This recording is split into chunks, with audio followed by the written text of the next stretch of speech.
You're listening to KZOM, only under public radio.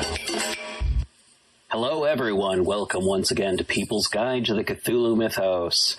Join us as we talk about all kinds of creepy stuff, spooky dooky things, and stuff that's just ooh. Buy my book. It is called The Architects of Cosmic Doom, and you can find it in the show notes. It is a collection of horror stories that predate cosmic horror as we know it, with Lovecraft and, Clark Ashton Smith and everyone else. I don't know, I can't remember right now. Anyway. Robert E. Howard, thanks, Dave. But yeah, Ambrose Bierce is actually in the book, but no, this is cosmic horror, before pulps, before all that, and it covers a period of time from the mid 1800s to the early 20th century. And back to the show. A Midnight Visitor by John Kendrick Bangs. Read by John Taylor, Southeast Missouri, September 2006. I do not assert that what I'm about to relate is, in all its particulars, absolutely true. Not understand me that it is not true, but I do not feel that I care to make an assertion that is more than likely to be received by a skeptical age with sneers of incredulity. I will content myself with a simple narration of the events of that evening, the memory of which is so indelibly impressed upon my mind, and which, were I able to do so, I should forget without any sentiments of regret whatsoever. The affair happened on the night before I fell ill of typhoid fever, and is about the sole remaining remembrance of that immediate period left to me. Briefly, the story is as follows. Notwithstanding the fact that I was overworked in the practice of my profession, it was early in March, and I was preparing my contributions for the coming Christmas issues of the periodicals for which I write. I had accepted the highly honorable position of entertainment committeeman at one of the small clubs to which I belong. I accepted the office supposing that the duties connected with it were easy of performance, and with absolutely no notion that the faith of my fellow committeemen in my judgment was so strong that they would ultimately manifest a desire to leave the whole program for the club's diversion in my hands.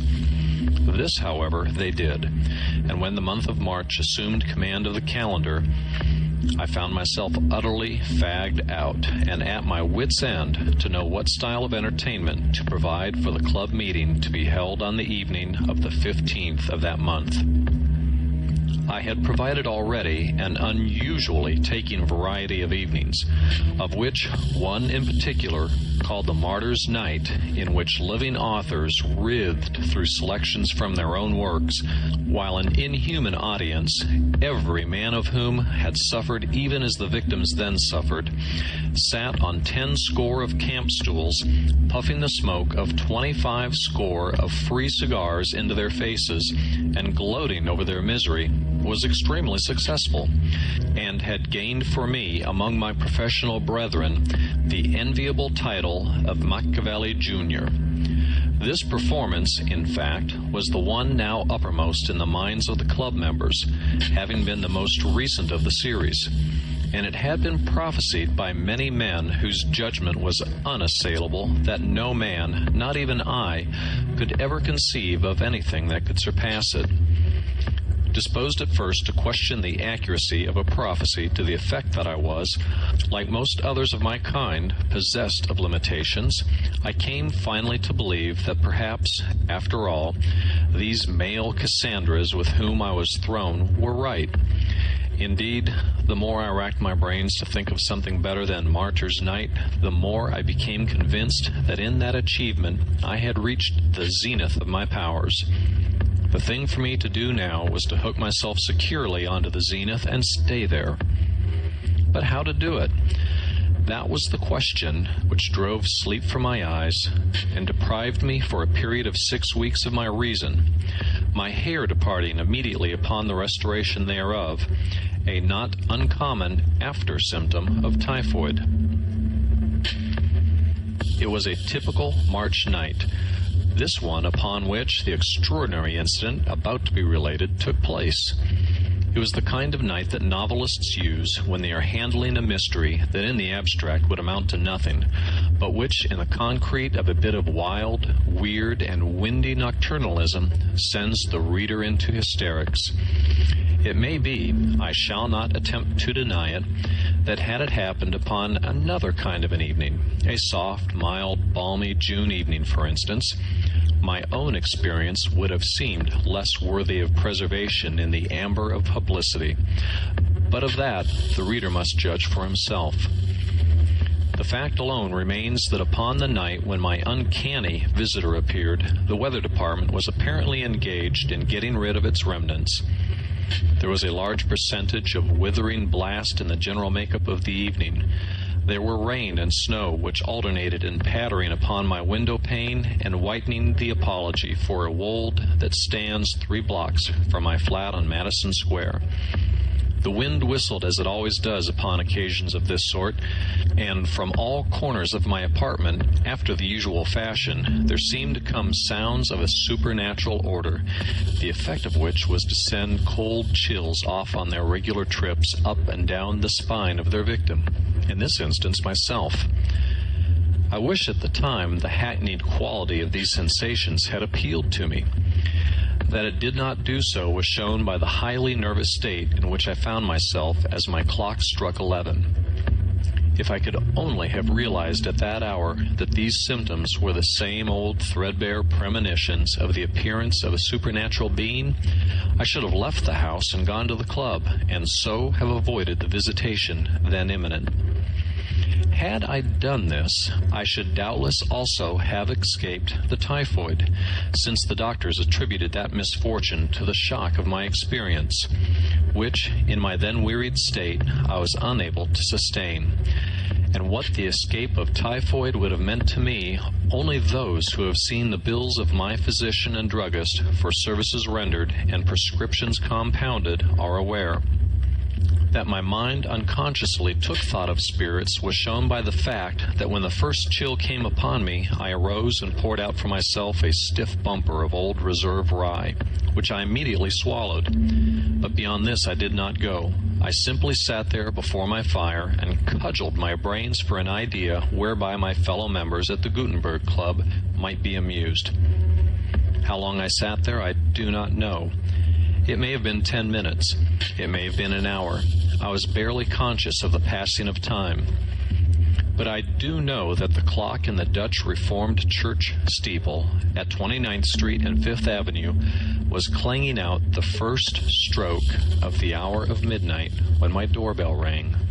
Heretofore, if I may be allowed the word, the tintinnabulation of my doorbell had been invariably pleasing unto me. I am fond of company, and company alone was betokened by its ringing, since my creditors gratify their passion for interviews at my office, if perchance they happen to find me there. But on this occasion, I could not at the moment tell why, its clanging seemed the very essence of discord. It jangled with my nervous system, and as it ceased, I was conscious of a feeling of irritability which is utterly at variance with my nature outside of business hours.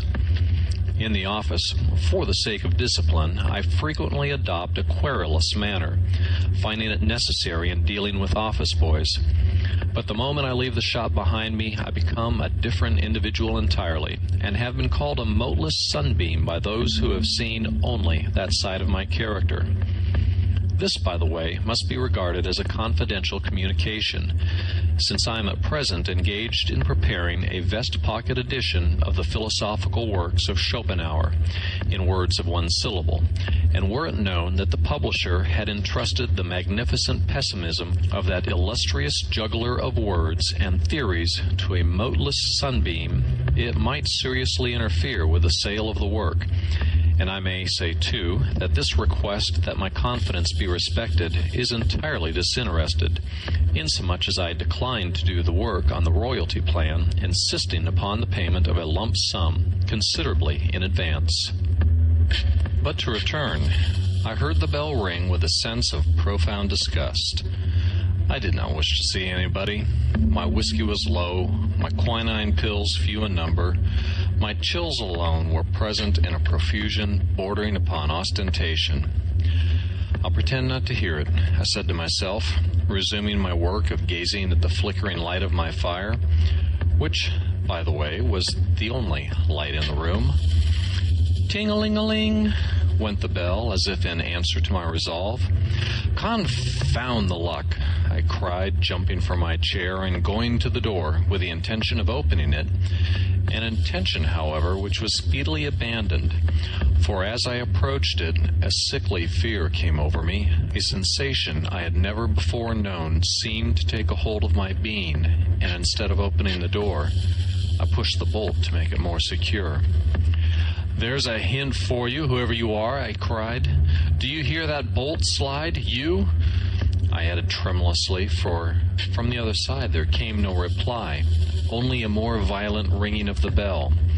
"See here," I called out as loudly as I could. "Who are you, anyhow? What do you want?" There was no answer, except from the bell, which began again. "Bell wire's too cheap to steal," I called again. "If you want wire, go buy it. Don't try and pull mine out. It isn't mine anyhow. It belongs to the house." Still there was no reply, only the clanging of the bell, and then my curiosity overcame my fear, and with a quick movement I threw open the door. "Are you satisfied now?" I said angrily. But I addressed an empty vestibule. There was absolutely no one there, and then I sat down on the mat and laughed. I never was so glad to see no one in my life, but my laugh was short-lived. What made the bell ring? I suddenly asked myself, and then the feeling of fear came upon me again. I gathered my somewhat shattered self together, sprang to my feet, slammed the door with such force that the corridors echoed to the sound, slid the bolt once more, turned the key, moved a heavy chair in front of it, and then fled like a frightened hare to the sideboard in my dining room. There I grasped the decanter holding my whiskey, seized a glass from the shelf, and started to pour out the usual dram, when the glass fell from my hand and was shivered into 1,000 pieces on the hardwood floor. For as I poured, I glanced through the open door, and there, in my sanctum, the flicker of a random flame divulged the form of a being, the eyes of whom seemed fixed on mine, piercing me through and through. To say that I was petrified but dimly expresses the situation. I was granitized, and so I remained, until by a more luminous flicker from the burning wood, I perceived that the being wore a flaring red necktie. He is a human, I thought, and with the thought the tension of my nervous system relaxed, and I was able to feel a sufficiently well-developed sense of indignation to demand an explanation. "This is a mighty cool proceeding on your part," I said, leaving the sideboard and walking into the sanctum.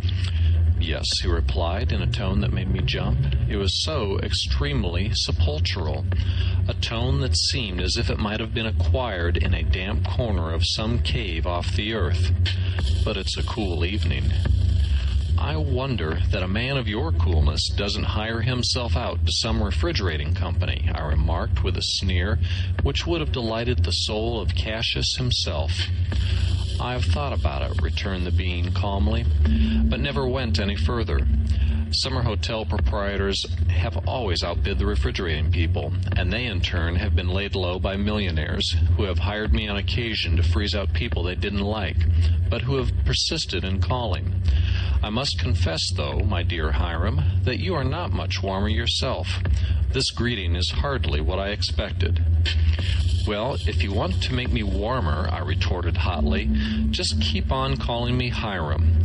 How the deuce did you know of that blot on my escutcheon anyhow?" I added, for Hiram was one of the crimes of my family that I had tried to conceal, my parents having fastened the name of Hiram Spencer Carrington upon me at baptism, for no reason other than that my rich bachelor uncle, who subsequently failed and became a charge upon me, was so named. "I was standing at the door of the church when you were baptized," returned the visitor, "and as you were an interesting baby, I have kept an eye on you ever since. Of course, I knew that you discarded Hiram as soon as you got old enough to put away childish things. And since the failure of your uncle, I have been aware that you desire to be known as Spencer Carrington. But to me, you are, always have been, and always will be, Hiram." "Well, don't give it away," I pleaded. "I hope to be famous someday, and if the American newspaper paragrapher ever got a hold of the fact that once in my life I was Hiram, I'd have to hire him to let me alone." "That's a bad joke, Hiram," said the visitor, "and for that reason I like it, though I don't laugh. There is no danger of your becoming famous if you stick to humor of that sort." "Well, I'd like to know," I put in, my anger returned. "I'd like to know who in Brindisi you are, what in Cairo you want, and what in the name of the 17 hinges of the gates of Singapore you are doing here at this time of night." "When you were a baby, Hiram, you had blue eyes," said my visitor. "Bonny blue eyes, as the poet says." "What of it?" I asked. "This," replied my visitor. "If you have them now, you can very easily see what I am doing here. I am sitting down and talking to you." "Oh, are you?" I said, with fine scorn. I had not observed that. The fact is, my eyes were so weakened by the brilliance of that necktie of yours that I doubt I could see anything, not even one of my own jokes. It's a scorcher, that tie of yours. In fact, I never saw anything so red in my life." "I do not see why you complain of my tie," said the visitor. "Your own is just as bad." "Blue is never so withering as red," I retorted, at the same time caressing the scarf I wore. "Perhaps not, but, if you will look in the glass, Hiram, you will observe that your point is not well taken," said my vis-a-vis calmly. I acted upon the suggestion and looked upon my reflection in the glass, lighting a match to facilitate the operation. I was horrified to observe that my beautiful blue tie, of which I was so proud, had in some manner changed, and was now of the same aggressive hue as was that of my visitor, red even as a brick is red. To grasp it firmly in my hands and tear it from my neck was the work of the moment, and then, in a spirit of rage, I turned upon my companion. "See here," I cried, "I've had quite enough of you. I can't make you out, and I can't say that I want to. You know where the door is. You will oblige me by putting it to its proper use." "Sit down, Hiram," said he, "and don't be foolish and ungrateful. You are behaving in a most extraordinary fashion, destroying your clothing and acting like a madman generally. What was the use of ripping up a handsome tie like that?" "I despise loud hues. Red is a jockey's color," I answered. "But you did not destroy the red tie," he said with a smile. "You tore up your blue one. Look, there it is on the floor. The red one you still have on." Investigation showed the truth of my visitor's assertion.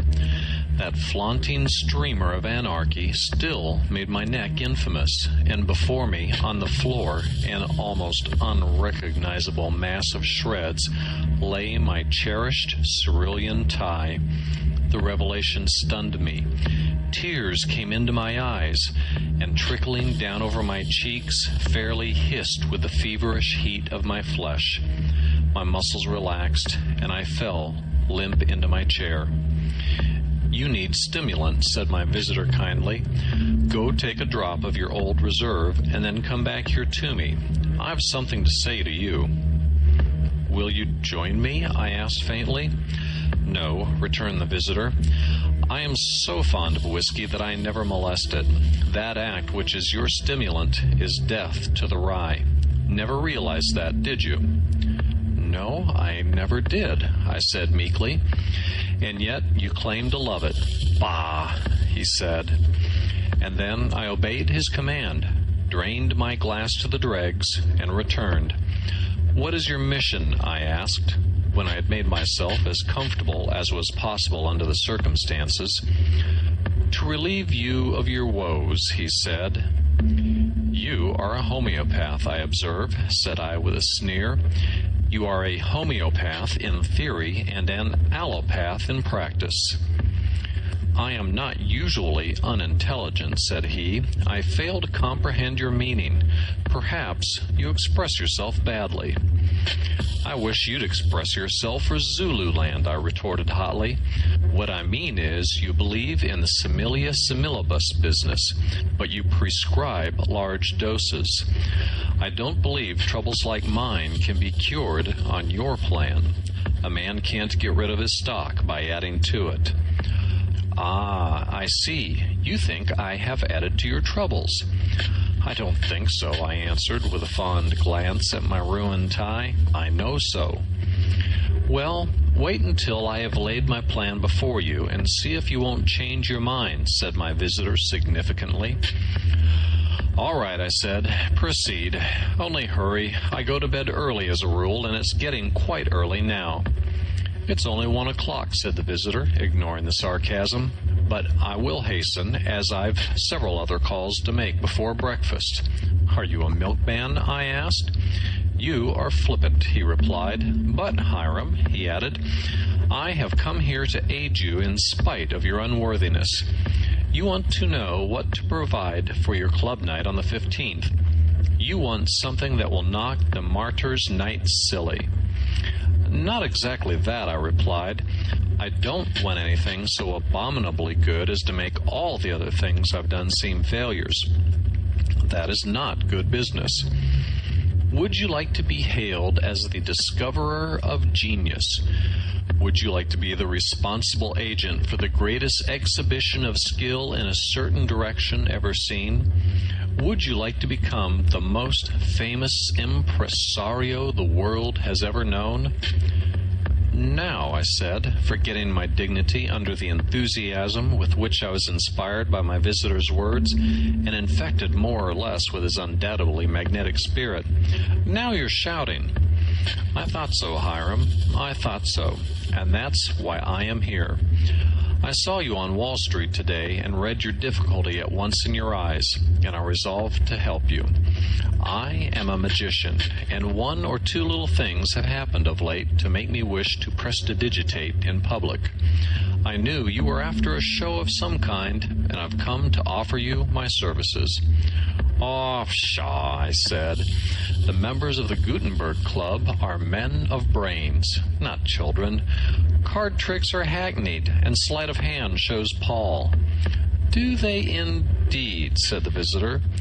Well, mine won't. If you don't believe it, I'll prove to you what I can do. I have no paraphernalia, I said. Well, I have, said he, and as he spoke, a pack of cards seemed to grow out of my hands. I must have turned pale at this unexpected happening, for my visitor smiled and said, Don't be frightened. That's only one of my tricks. Now choose a card, he added, and when you have done so, toss the pack in the air. Don't tell me what the card is. It alone will fall to the floor. Nonsense, said I. It's impossible. Do as I tell you. I did as he told me, to a degree only. I tossed the cards in the air without choosing one, although I made a feint of doing so. Not a card fell back on the floor. They every one disappeared from view in the ceiling. If it had not been for the heavy chair I had rolled in front of the door, I think I should have fled. How's that for a trick? Asked my visitor. I said nothing, for the very good reason that my words stuck in my throat.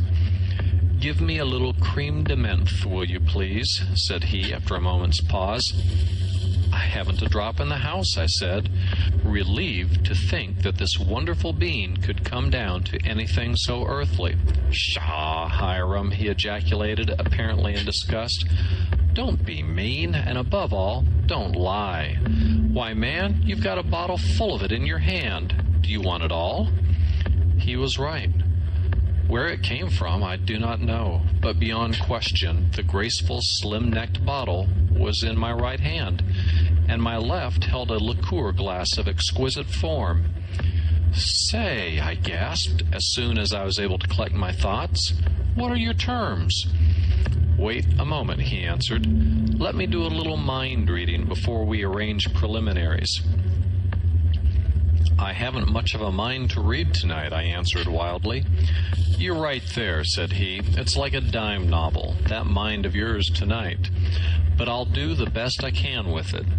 Suppose you think of your favorite poem, and after turning it over in your mind carefully for a few minutes, select 2 lines from it, concealing them, of course, from me, and I will tell you what they are." Now, my favorite poem, I regret to say, is Lewis Carroll's Jabberwock, a fact I was ashamed to confess to an utter stranger, so I tried to deceive him by thinking of some other lines.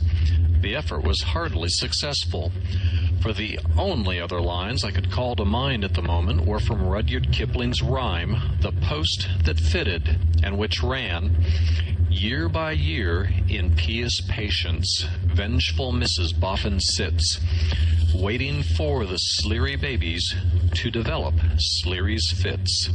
"Humph!" ejaculated my visitor. "You're a great Hiram, you are." And then, rising from his chair and walking to my poet's corner, the magician selected 2 volumes.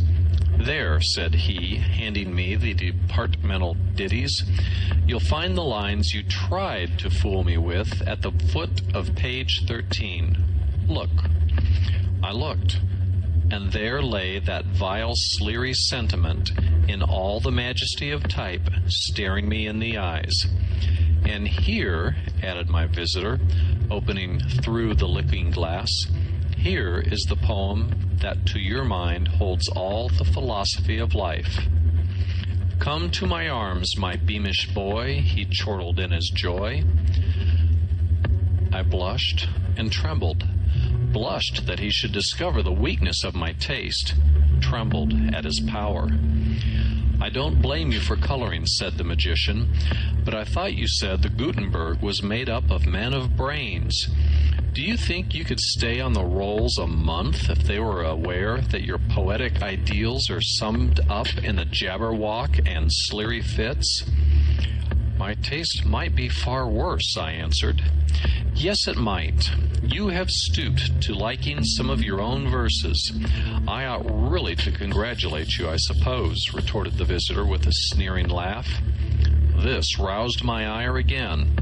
"Who are you, anyhow, that you come here and take me to task?" I demanded angrily. "I'll like anything I please, and without asking your permission. If I cared more for the Peterkin papers than I do for Shakespeare, I wouldn't be accountable to you, and that's all there is about it." "Never mind who I am," said the visitor. "Suffice to say that I am myself. You'll know my name soon enough. In fact, you will pronounce it involuntarily the first thing when you wake in the morning, and then—" Here he shook his head ominously, and I felt myself grow rigid with fright in my chair. "Now, for the final trick," he said, after a moment's pause. "Think of where you would most like to be at this moment, and I'll exert my power to put you there. Only close your eyes first." I closed my eyes and wished.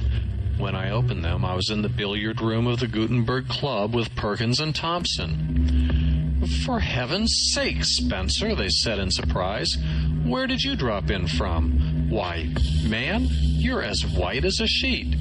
And what a necktie! Take it off." "Grab hold of me, boys, and hold me fast," I pleaded, falling on my knees in terror. "If you don't, I believe I'll die." The idea of returning to my sanctum was intolerably dreadful to me. "Ha ha!" laughed the magician, for even as I spoke to Perkins and Thompson, I found myself seated opposite my infernal visitor in my room once more. They couldn't keep you an instant with me summoning you back. His laughter was terrible. His frown was pleasanter, and I felt myself gradually losing control of my senses. "Go," I cried. "Leave me, or you will have the crime of murder on your conscience." "I have no he began, but I heard no more. That is the last I remember of that fearful night. I must have fainted, and then have fallen into a deep slumber. When I waked, it was morning, and I was alone, but undressed and in bed, unconscionably weak, and surrounded by medicine bottles of many kinds.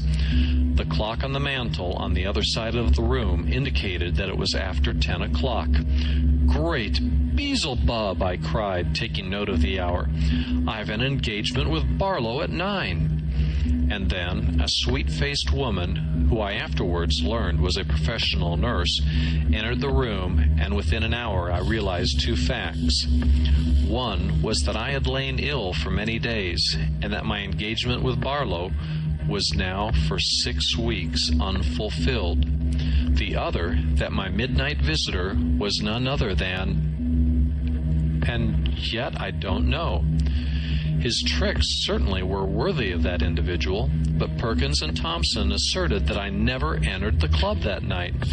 And surely if my visitor was Beelzebub himself, he would not have omitted so important a factor of success as my actual presence in the billiard room on that occasion would have been. And besides, he was altogether too cool to have come from his reputed residence. Altogether, I think the episode most unaccountable, particularly when I reflect that while no trace of my visitor was discoverable in my room the next morning, as my nurse tells me, my blue necktie was in reality found upon the floor, crushed and torn into a shapeless bundle of frayed rags. As for the club entertainment, I am told that, despite my absence, it was a wonderful success, redeemed from failure, the treasurer of the club said, by the voluntary services of a guest, who secured admittance on one of my cards, and who executed some sleight-of-hand tricks that made the members tremble, and whose mind-reading feats performed on the club's butler not only made it necessary for him to resign his office, but disclosed to the House Committee the whereabouts of several cases of rare wines that had mysteriously disappeared. The End of a Midnight Visitor by John Kendrick Bangs. Read by John Taylor, Southeast Missouri, September 2006.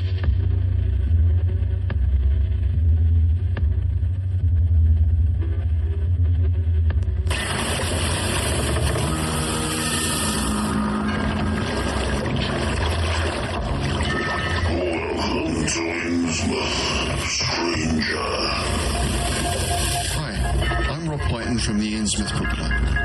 Join me and my fellow guide John Chadwick as we take you on a fortnightly tour of Innsmouth. We visit places such as the Picture House, the Library and Innsmouth Museum to discuss all aspects of weird fiction, whether it be book, film, music, TV or art.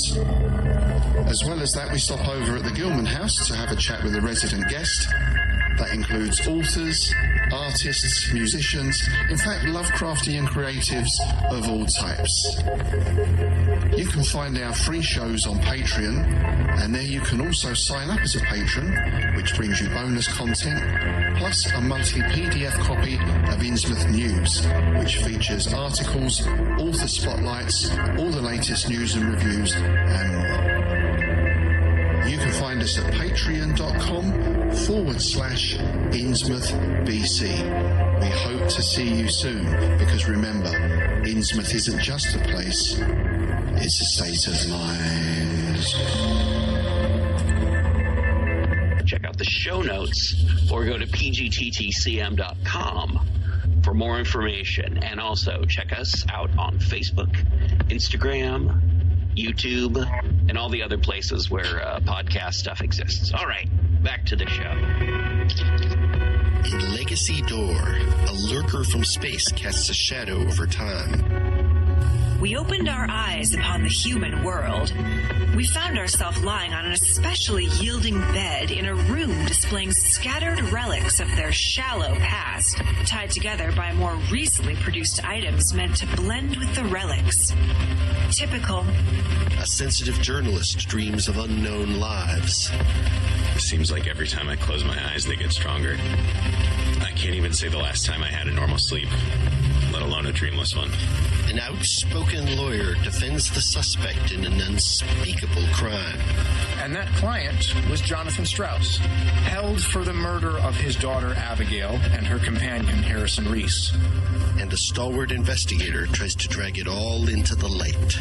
Some of the Reeses and the Strausses have been involved with something that seems to include an obsession with bloodlines and longevity for at least decades. Legacy Door is a weekly cosmic horror mystery podcast. An ensemble of actors tell a story, also available in paperback, Kindle, and audiobook. Available now.